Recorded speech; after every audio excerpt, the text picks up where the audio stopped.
Iginapos, tinalian sa pinagsasasaks hanggang mawala ng buhay at walang awang itinapon ang bangkay ng 4 na kababaihan sa bangin. Ito ang balitang gumulat sa buong Pilipinas noong 19 ng Hunyo 1992. Sinasabing kagagawan ito ng mga tagapagpatupad ng batas. Ano kaya ang kaugnayan ng mga babae sa isa't isa? Bakit ganoon na lamang kabrutal ang ginawa sa kanila? Paano nakaligtas ang isa sa mga biktima? Nakuha kaya nila ang hustisya? Kilalanin natin si Mirna Diones. Tara, alamin natin sa history. Ikot ang kwento sa nooy 14 na taong gulang na si Mirna Diones, pangwalo sa 10 magkakapatid, anak ni Eusebio at Juanita Diones, mula sa Binalonan, Pangasinan, 16 ng Hunyo 1992. Tinanong si Mirna ng kanyang kuya Toribio kung nais pa niyang ipagpatuloy ang kanyang pag-aaral. Oo, kasi gusto ko makapagtapos ng pag-aaral, sagot ni Mirna sa kanyang kuya. Sinabihan siya ng kanyang kuya na pumunta sa San Fernando, La Union kung saan ito nakatira at nagtatrabaho upang doon na siya bigyan ng pambili ng uniforme at doon na din siya mamili nito. Nakatakdang mag-aral ng kanyang first year high school si Mirna sa National High School ng Binalonan, Pangasinan. Hindi na bago ang pagpunta ni Mirna sa bahay ng kanyang kuya dahil buwanan itong kumukuha ng kanyang allowance doon. Hindi pa masyado uso nito ang GCash at mga money transfer, kaya naman ay madalas na personal na inaabot ang pera sa isa't isa. Kinabukasan, bandang 9 AM, kasama ang kanyang kapatid na si Zenaida Jones Ragati, ay sumakay sila ng sasakyan papuntang Urdaneta, Pangasinan upang sunduin ang pinsan nilang si Laurita Diones Nicha at hipag na si Vivian Gonzalez Diones. Mula Urdaneta ay magkakasamang sumakay ng bus papuntang San Fernando, La Union ang 4 na babae. Bawat isa ay may pakay. Si Mirna upang kitain ang kanyang kuya Toribio na magbibigay ng pambili niya ng uniforme sa eskwelahan. Si Laurita upang singilin ang utang ng kanyang mother-in-law na taga La Union. Si Vivian upang makita ang anak ni Toribio at si Zenaida naman ay sumama lamang. Pagdating nila Mirna sa bahay ng kanyang kuya Toribio ay hindi niya na ito inabutan. Kaya't ang asawa nito ang nag-abot ng allowance ni Mirna para sa kanyang uniforme. Pagkagaling sa bahay ng kanyang kuya ay dumiretso na ang kanilang grupo sa palengke kung saan namimili si Mirna ng kanyang mga gamit. Maya-maya pa ay napadaan sila sa tindahan ng mga pantalon malapit sa bangketa. Medyo nahihilo pa si Mirna sa biyahe kaya tumawid siya papunta sa tapat na butika para bumili ng gamot. Pagkabili niya ng gamot at habang nasa loob pa ng butika ay napansin niyang mayroong isang lalaki na may 2 tipa ang layo sa kanya na pinagmamasdan ang kanyang mga kasamahan na siya namang may 4 na metro ang layo sa kanya habang namimili ang mga ito ng pantalon. Hindi pinansin ni Mirna ang ginagawa ng lalaki at binaliwala lamang niya ang nakita. Ang lalaking ito ay si Edwin Tubiera. Nang umalis na sa tindahan ng mga pantalon ang grupo ni Mirna at naglalakad na palayo ay sinundan ito ni Edwin Tubiera habang si Mirna naman ay sumusunod di kalayuan sa grupo papunta sa parking ng sasakyan ng jeep papunta sa Lingsat, La Union. Dito niya napansin na may kausap na mas manakatatandang lalaki si Tubiera. Ito ay si Jose Flores. Pasakay na sana ng tricycle ang grupo ni Mirna papuntang bahay ng isa pa niyang tiyahin. Nang lapitan sila ni Tubiera at pigilang umalis, sinanong ni Zenaida kung ano ang kasalanan nila at hindi sila maaaring umalis. Sinabi ni Tubiera na sila ay mga magnanakaw, kung saan umalma naman si Zenaida na wala silang ninanakaw. Hindi sumagot si Tubiera at nanatili lamang ang grupo ni Mirna sa kinalalagyan nila. Si Flores naman ay nagsalita sa kanyang radyo at maya-maya pa ay mayroong 3 pulis na dumating, lulan ng isang sasakyan. Isa sa mga ito ay bumaba at sinabi kay Flores na dalahin sila sa Station B. Sa pilitan silang pinasakay sa isang Ford Fiera. Isa sa mga pulis na ito ay si Leonito Macapagal ay sumakay sa likod kasama nila sa bandang pintuan ng sasakyan. Nakita ni Mirna ang isang karatula na nakasulat ang Airport San Fernando. Maya-maya pa ay huminto ang sasakyan malapit sa karatula. Ito ang ipinagpalagay nila bilang Station B ng Barangay Kanaoay, San Fernando, La Union. Ikinulong sila sa isang maliit na selda na may 4 na folding bed. Tinanong daw sila ng mga pulis kung taga-saan sila. Nakita din ni Mirna na mayroong 3 lalaking pulis sa loob ng Station B. Ito ay sina Amado Merca, Manuel Corpus at Romeo Artienda Jr. habang ang mga nagdala naman sa kanila ay umalis na ng Station B. Dahil tanghalian na din nang makarating sila sa Station B ay binigyan sila ng pagkain ni Tubiera na siya ring nagbigay ng hapunan ng grupo. Mga 2 o 3 oras daw pagkatapos nilang ma-detain sa kulungan ng Station B ay nakaramdam na ng takot ang kanyang grupo. Nagtataka sila kung bakit hindi sila sa munisipyo diniretso at walang pinapakinggan sa mga sinasabi nila. Dito na magpapalipas ng gabi ang grupo. Dagdag kaalaman, sa ilalim ng batas, ikaw ay maaaring i-detain ng walang warrant of arrest kapag nahuli ka sa akto at bawat tipo ng offense ay may kaakibat na oras na maaari kang i-detain. Sa kaganapan ng warrantless arrest ay sa istasyon ng pulis ka ididiretso at ang pangunahing pagsisiyasat ay gagawin ng isang public prosecutor. At kung ikaw ay naaresto ng walang warrant ay maaari kang i-detain ng 12 hours para sa light offenses na maaaring maparusahan ng light penalty, 18 hours para sa less grave offenses na maaaring maparusahan ng correctional penalties, 36 hours para sa grave offenses na maaaring maparusahan ng capital penalties. Maaaring nasa light offense ang ibinibintang na pagnanakaw sa grupo ni Myrna, gaya na lang ng ipinapaliwanag ng aresto manor na sakop naman ang pagnanakaw ng mga gamit na hindi tataas ang halaga sa 500 piso. Maaari kang matitain ng 1 hanggang 30 araw. Pagbabalik sa kwento, kinabukasan, ika-18 ng Hunyo 1992, dinalahan sila ng almusal at tanghalian ni Tubiera.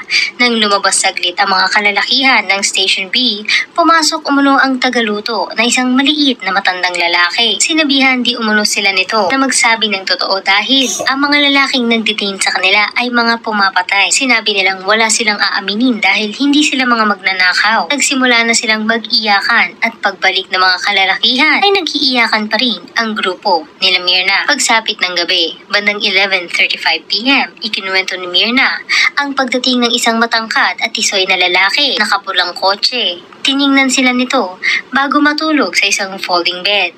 Narinig umano ni Myrna na tinawag nila itong sir at nakita niyang minamasahe pa ito ng mga nag-detain sa kanila. Sinabi ni Myrna, nung gabi na naman ng June 18, bandang 11:35 may dumating na nakapulang kotse. Umupo tapos minamasahe pa nila. Tapos tinawag po nilang sir. Matangkad po siya na tisoy. Pagkatapos po, binuksan yung rehas. Sige, labas na kayo dahil pupunta tayo kay Mayor Ortega. Doon kayo humingi ng tawad. Ika-19 ng Hunyo 1992, 12:45 a.m. Pinuntahan sila ni Leonito Macapagal at sinabing kikitain nila si Mayor Ortega. Ngunit sa cross-examination, inamin ni Myrna na hindi si Macapagal ang pumunta sa kanilang kulungan kundi si Jose Flores. Sa labas ay isinakay sa pulang kotse ang pinsan niyang si Laurita kasama ang matangkad na lalaki habang ang iba naman ay isinakay sa puting Ford Fiera. Nasa driver's seat si Romeo Artienda. Si Jose Flores naman ay nasa passenger seat sa unahan. Sa likod ng driver's seat, inupo si Myrna. Tinabihan siya ni Tubiera.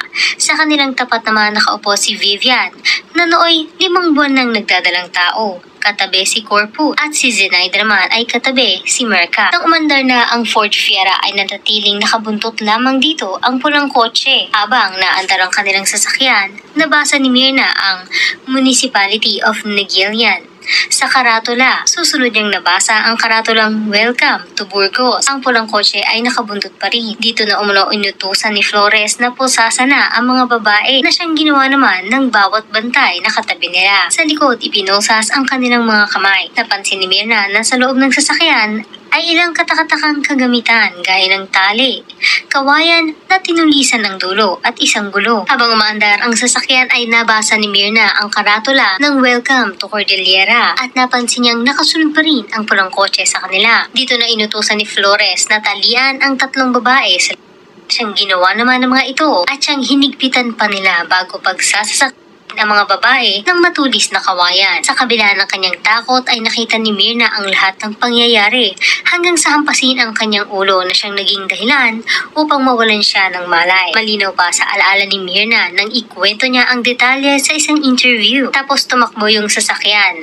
Nabasa ko ulit yung Welcome to Cordillera. Pagkatapos ng Welcome to Cordillera, tinalian po kami ng tapos pinagsasasaksak. Sino yung naunang sumaksak? Tanong ng interviewer. Sabay-sabay po kami sir, sabay-sabay po kami pinagsasasaksak. Yung kawayan nagawa po yung matulis po, parang tinidor. Halos yung dugo po nag-aano na sa loob ng sasakyan. Ang sinasabi ni Myrna ay ang 3 pulis na bantay nila sa likod ng Ford Fiera. Pagkatapos po nawalan ako ng malay kasi po pinukpok nila yung ulo ko ng 6 na beses. Hindi ko na po alam kung hinulog nila ako sa bangin. Dagdag pa ni Myrna. Kinabukasan, 19 ng Hunyo 1992, bandang alas 8 ng umaga ay nakatanggap ang Sablan Police Station ng report na di umunoy isang babaeng sinalvage ang natagpuan sa sitio Daques, Banangan, Sablan, Benguet. May 20 talampakan ang lalim mula sa level ng Nagilian Road. Mayroon itong marka ng pagkakasakal at mga saksak ng imbestigahan ito ng police team. Nakakita din ng 2 magkaibang kulay na sandals at isang sapatos. Mga 2 o 3 metro ang layo sa katawan ng biktima. Indikasyon na maaaring mayroon pang ibang biktima. Humingi ng assistance ang police team sa Ilagan Funeral Homes. 50 talampakan mula sa naunang bangkay ay nakita nila ang ikalawang bangkay na may nakatali pa ring nylon sa leeg at mga gaya ng unang biktima. Maya-maya pa ay nakita nila ang ikatlong biktima. 30 talampakan mula sa ikalawang bangkay. At ito na, si Myrna Diones na mayroon ding indikasyon ng sugat sa leeg at mga saksak sa katawan. Sa pag-aakalang lahat sila ay wala ng buhay, ay dinala ang mga ito sa funeral homes sa Baguio City. Sa kabilang banda naman ay nag-aalala na sa kanilang tahanan ang mga magulang ni Myrna. Ang kanyang ina na si Juanita ay magdamag na naghintay para sa kanilang pagbabalik. Ngunit laking gulat na lamang niya nang pumunta sa kanilang tahanan ang ilang pulis at sinasabing patay na ang grupo ni Myrna. Mayroon daw ID ang mga ito ng babaeng Zenaida ang pangalan. Parang binagsakan ng langit at lupa si Nanay Juanita, anya. Pumunta ako doon sa kagawad. Napupunta kami, tingnan namin kung totoo ang sinasabi nila. Ang pangalan ng isa Zenaida. Sabi nila dahil may ID sila. Si Myra meron ng dalang carpet na may pangalan doon. Pero di na ako nakaano. Parang nagiiyak na ako. Parang wala na akong malay nung sinabi nila na namatay sila. Hinulog sila doon sa bangin. Kasama ang kagawad ng kanilang barangay ay tinungo nila ang funeral home sa Baguio City na kinalalagyan ng mga bangkay nina Myra, Zenaida at Vivian. Pagdating nila ay nakatalokbong ng puting kumot ang 3 babae. Nakatakdang i-embalsamo ang 3 noon ding araw na iyon. Ngunit para makasigurado ay dinouble check ng embalsamador ang dibdib ng mga biktima kung mayroong nahinga pa para na rin makita ni Nanay Juanita na wala na sila at masimulan na ang pag-iembalsamo. Nang si Myrna ay sasaksakan na ng formalin, ay bigla itong gumalaw at tila minulat ang mata. Napatakbo ang embalsamador at sinabing, "Buhay yung isang patay. Buhay yung isa, takbo natin sa ospital." Dinala si Myrna sa Baguio General Hospital o BGH. Napag-alaman naman ni SPO1 Edward L. Esperanza, Chief Investigator ng Sablan Police Station, ay agad niyang pinuntahan si Myrna sa BGH. Alas 2 ng hapon, siya nakarating. Sinimulan niyang interviewin si Myrna. Nakakagising lamang at halos hindi makasalita. Ngunit nasabi pa rin niya kung paano sila ay dinampot ng mga kalalakihang pinaniniwalaan nila bilang mga miyembro ng San Fernando Police Force. 20 ng Hunyo, in-interview naman ng Chief Investigator of the Criminal Investigation Service, Cordillera Region Command Office o CIS-CRECOM, SPO4 Mariano Rabaha III, si Myrna. Inireport naman ni SPO4 Rabaha kay Major Mario San Diego, Regional Chief ng CIS-CRECOM, ang statement ni Myrna. Nakipag-ugnayan si Major San Diego kay Colonel Amado Espino, Provincial Director ng PNP La Union Provincial Command, ukol sa posibleng pagkakasangkot ng ilan sa kanyang mga tauhan sa nangyaring krimen. Nagbigay naman si Colonel Espino ng kopya ng Disposition of Troops ng San Fernando Police Station para sa buwan ng Hunyo 1992. Nangalap din ng mga litrato ng lahat ng pulis sa San Fernando La Union ang CIS na kanilang ipinaskil sa magkakaibang papel nang maipakita ang mga ito kay Myrna. 21 ng Hunyo 1992, isa pang bangkay ang nadiskubre 1 kilometro ang layo kung saan nakita ang katawan ng naunang 3 pang biktima. Ito ay si Laurita Diones na mayroong kaparehang sugat na tinamo gaya ng sa 3. Ayon sa kwento ni Toots, isang news correspondent at photojournalist na na-interview si Myrna. Nang puntahan niya ito sa ospital habang nag-aagaw buhay, ay panay umano ang pagmamakaawa nito sa mga lumapastangan sa kanila. Nang mag-stable naman si Myrna, ay pabulong lamang umano nitong sinasabi ang pulis po. At ang mga pinakitang litrato ay hindi umano masyadong makita ni Myrna dahil heavily sedated pa ang dalaga. Ika-24 ng Hunyo, isinakay sa armored truck na may back-to-back escort si Myrna at dinala sa Camp Diego Silang. Sedated pa rin pero mas okay na ang lagay sa ilalim ng pangangasiwa ni Colonel Espino at Major San Diego. Nagsagawa sila ng line-up ng mga nagjo-duty na pulis sa San Fernando. Agad na nakilala at pinili ni Myrna ang 5 sa mga pulis na ito. Ito ay sina SPO1 Jose Flores, PO1 Amado Merca, PO3 Manuel Corpus, PO3 Romeo Artienda Jr. at PO3 Edwin Tubiera. Ayon kay Toots, ay nagulat pa ang isa dito at sinabi sa wikang Ilocano na kahit matunaw ako sir, hindi ako yon. Ika-16 ng Hulyo 1992, muling ipinakita ang mga larawan kay Myrna at nakilala niya ang isa pa dito. Nagkaroon ng isa pang lineup at naituro niya si SPO4 Leonito Macapagal. Ayon kay Toots, sa kanyang pag-i-interview ay mayroon di umanong pumunta sa Station B at nagsabi na ang grupo nga ni Myrna ang nagnakaw sa kanilang paninda. Pinabawlaan na naman ito ni Myrna nang siya ay tanungin. Sinabi niyang napagbintangan lamang sila. Sa paglilitis, ipiniresenta ng mga akusado ang kanya-kanyang depensa. Ayon kay SPO1 Jose Flores, nag-report siya sa duty 8 a.m. ng June 17, 1992 sa Kanaoy Police Station kung saan siya nanatili hanggang 6 a.m. ng Hunyo 18, 1992. Inamin niyang nag-iisa siya sa kanyang pwesto hanggang mag-report sa duty ang kapwa niya akusado na sina Edwin Tubiera at Amado Merca para sa tungkulin noong 7 p.m. ng June 17, 1992 kung saan umuwi si Flores sa bahay para magpalit ng damit at mag-almusal bago bumalik sa station ng 8 a.m. ng June 18 kung saan siya nanatili hanggang 6 a.m. kinabukasan. 7 p.m. ng June 18 ay nakasama niya ang isang officer na si Robert Cabrera at kapwa akusado na si Manuel Corpus. Ayon kay Flores ay nanatili sila buong gabi sa station at walang ni isa sa kanila ang umalis sa pwesto. Itinanggi ni Flores na nakita niya si Myrna at ang 3 pang biktima sa station sa mga araw na nabanggit. Upang patunayan ang kanyang testimonya ay ipinresenta niya ang barangay councilor ng Kanaoy na si Rodolfo Flores. Hindi niya kaano-ano. Tumestigo si Rodolfo na noong ika-17 ng Hunyo 1992 ay pumunta siya sa istasyon ng pulis upang makisilong mula sa mainit na araw.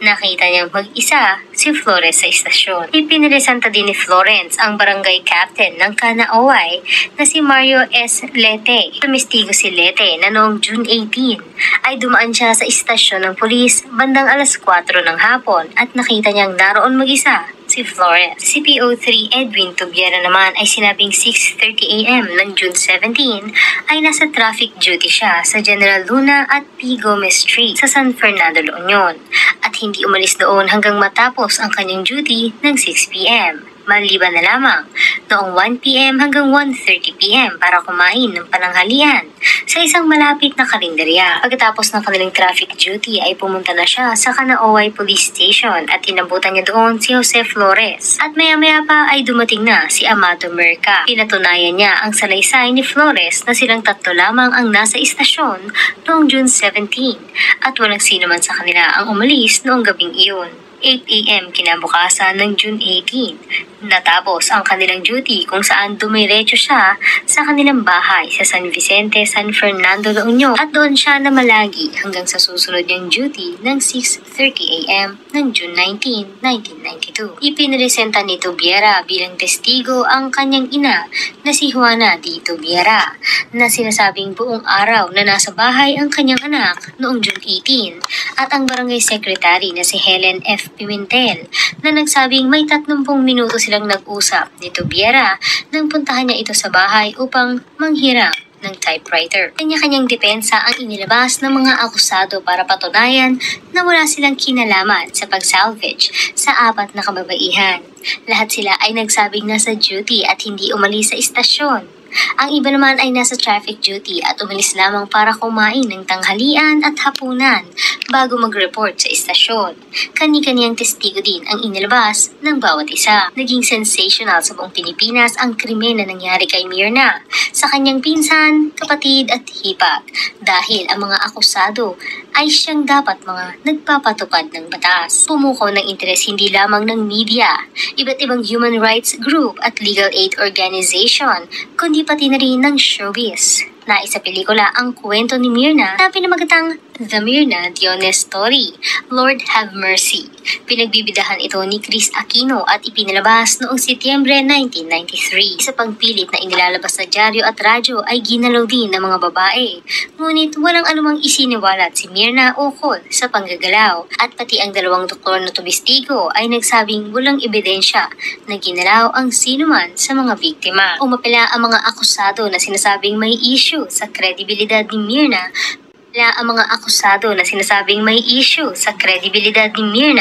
bilang saksi. Mayroon umunong inconsistency, kahinaan at kontradiksyon sa testimonya ni Myrna. Ilan dito ay: Number 1. Noong una ay kinilala ni Myrna si Leonito Macapagal bilang isa sa mga taong sumama sa kanila sa Nagilian Road noong 19 ng Hunyo 1992. Ngunit kalaunan ay binawi niya ang pagkakakilanlan kay Macapagal at sinabing siya ay nalilito. Number 2. Hindi magawang ilarawan ni Myrna ang sasakyan na ginamit upang dalahin ang kanilang grupo mula sa palengke papunta sa Kanaoy Police Substation. Ngunit agad niyang nailarawan ang Fiera na klase ng sasakyan na gamit upang dalahin sila sa Nagilian Road. 3. Malaki ang posibilidad na hindi nabasa ni Myrna ang mga karatula sa kahabaan ng Nagilian Road dahil sa kadiliman.